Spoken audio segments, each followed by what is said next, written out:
ya. Nah, kita masuk ke dalam kesetimbangan fasa. Pada kesetimbangan fasa ada beberapa istilah yang harus dipahami. Yang pertama, fasa atau kita lambangkan dengan P. Fasa ini selalu diidentikan dengan wujud. Misalnya, wujud padatan, cairan, dan gas. Padahal konsep ini sebetulnya adalah tidak benar. Karena pada sistem padatan ini dan sistem cairan ini dapat terdiri dari beberapa fasa. Jadi, fasa itu adalah komponen yang ada di sistem, bukan wujudnya ya.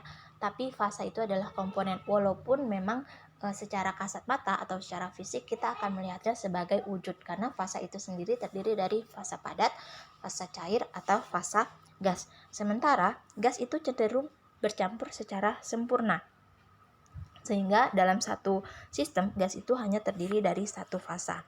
Kemudian fasa itu dapat didefinisikan sebagai bagian sistem yang pertama homogen dan dipisahkan oleh batas yang jelas. Mungkin tidak terlihat oleh kasat mata, tapi secara mikroskopis kita dapat melihat bahwa fasa tersebut antara satu komponen dengan komponen yang lain ini dapat terlihat batasnya. Kedua, sifat kimia dan sifat fisikanya berbeda dari sistem yang lain. Artinya jika terdiri dari dua komponen atau lebih pada sebuah sistem, maka setiap fasa akan memiliki sifat fisika dan kimia yang berbeda. Kemudian yang ketiga, dapat dipisahkan secara mekanik dari bagian sistem itu sendiri, misalnya diuapkan, didestilasi, dan sebagainya. Contohnya, untuk sistem satu fasa, ini ada dua cairan yang bercampur secara homogen. Misalnya untuk satu fasa itu gas misalnya, ya dia hanya terdiri dari satu fasa saja karena semuanya menjadi homogen. Sementara untuk dua fasa misalnya adalah cairan polar dengan non polar, misalnya minyak dengan air.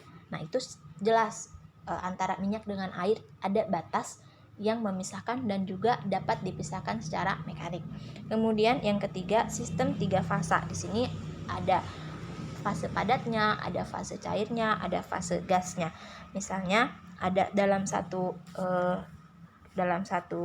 tempat misalnya ada es, kemudian ada airnya, kemudian ada uap airnya. Nah, seperti ini. Ini disebut sebagai sistem tiga fasa. Nah, contoh soal kalau kita disuruh menentukan berapa fasa yang terdapat pada sebuah sistem, ingat ya, sistem yang dipakai adalah selalu dalam kondisi kesetimbangan. Ya, ingat dalam kesetimbangan. Misalnya gini, berapa fasa yang ada dalam kesetimbangan berikut, yaitu CaCO3 dalam bentuk solid, CO2 dalam bentuk gas, dan CaO dalam bentuk solid. Nah, di sini dapat kita lihat bahwa CaCO3 solid, CaO solid, dan CO2 gas.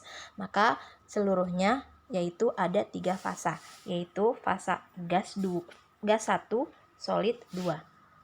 Atau misalnya jika sebuah gunung es mengapung di danau, jadi ada gunung es, nah ini ada danaunya, dia mengapung seperti ini, dan ada atmosfernya misalnya seperti ini. Nah, ada atmosfer di atasnya membentuk sebuah sistem. Berapa jumlah fasa yang ada? Nah, danau ini fasanya adalah cair.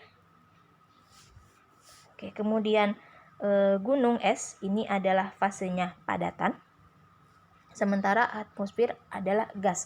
Berarti di sini ada 3 fasa yang membentuk.